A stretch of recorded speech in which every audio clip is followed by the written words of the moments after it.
J'ai choisi la famille Marie-Jeunesse d'abord parce que la communauté répondait à un désir profond dans mon cœur.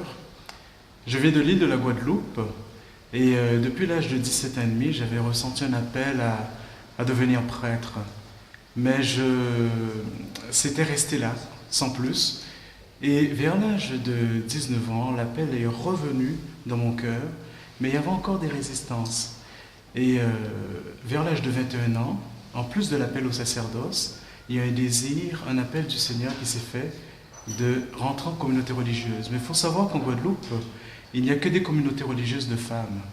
Alors j'ai essayé en Martinique, chez les moines bénédictins. J'étais à 2 reprises, pour une semaine, et finalement, après 3 jours, je retournais dans mon île en Guadeloupe. Alors je disais, Seigneur, je sais que tu m'appelles au sacerdoce, c'est possible en Guadeloupe, mais être religieux, comment le faire? Et en 2002, à l'occasion des Journées mondiales de la jeunesse à Toronto, ma paroisse, on a eu le désir de ne pas partir comme ça à l'aventure, mais de se joindre à un groupe au Canada. Et de fil en aiguille, nous sommes tombés sur la famille Marie-Jeunesse en 2001.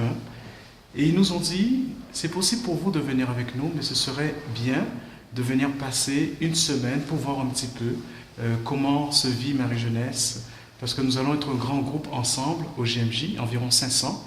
Ce serait profitable pour vous et pour nous pour apprendre à se connaître. Alors je suis arrivé dans ce contexte-là, nous étions 18 Guadeloupéens, et la première chose qui m'a touché, premièrement, c'était de voir des jeunes, non seulement ils avaient un habit de religieux, mais ils avaient une alliance. Et j'ai demandé, mais c'est quoi cette alliance? On m'a dit que ce sont des jeunes qui ont choisi de donner toute leur vie à Dieu. Et je demande, mais t'as quel âge? Il me dit, j'ai 25 ans. Moi, j'avais 24 ans. Et dans ma tête, c'est inconcevable qu'un jeune de cet âge-là ait déjà fait des engagements définitifs, sachant que dans leur formation à Marie-Jeunesse, ça prend au minimum 6 ans avant de prononcer des engagements définitifs. Alors, dans ma tête, c'est à 18 ans, il a tout laissé pour Dieu. Et je me souvenais que le Seigneur, depuis l'âge de 17 ans, il m'avait appelé, j'étais incapable de répondre à son appel. En plus de ça, je voyais que les jeunes étaient très heureux. J'étais heureux, mais eux, ils étaient pleinement heureux. Et dans mon cœur a retenti cet appel, Grégory, c'est aussi fait pour toi.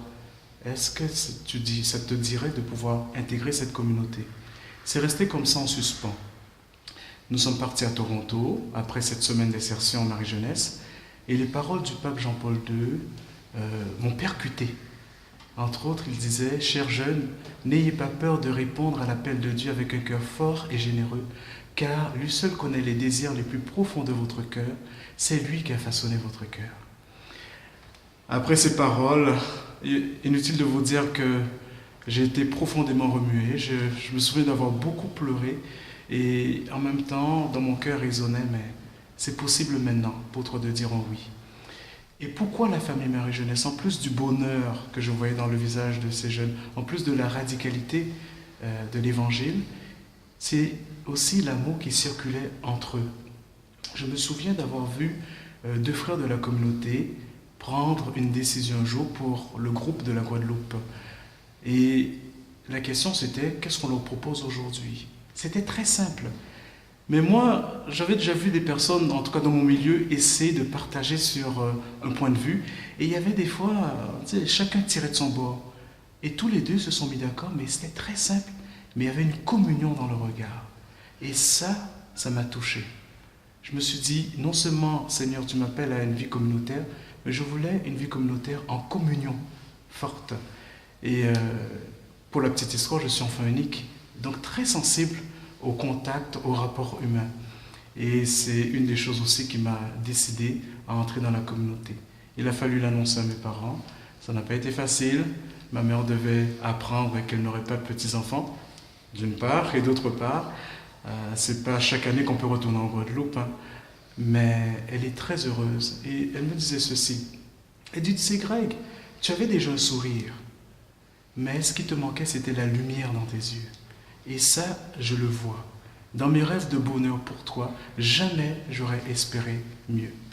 Avec le Grand Séminaire de Montréal, ce qui me touche énormément, c'est le sérieux avec lequel il nous forme. Il y a 4 critères qui reviennent souvent dans les discussions au séminaire. C'est la formation humaine, il y a la formation intellectuelle, il y a la formation spirituelle et la formation psychologique aussi. Et je trouve que c'est un bel ensemble. Ça me fait penser aux 4 points cardinaux. On peut dire plein de choses là-dessus, mais ça permet un équilibre de part et d'autre, tant à la verticalité qu'à l'horizontalité. Et je trouve que c'est équilibré en ce sens. Aussi, au niveau de l'enseignement académique, on peut faire plusieurs sortes de théologie. Et moi, je me prépare à devenir prêtre dans l'Église catholique. Et c'est clair qu'avec le Grand Séminaire de Montréal, la théologie, c'est de la théologie catholique. Et pas une théologie catholique cloisonnée, mais une théologie catholique qui ouvre justement à cette universalité et qui conduit justement à devenir un pasteur tout-terrain. C'est ce qui me touche, entre autres.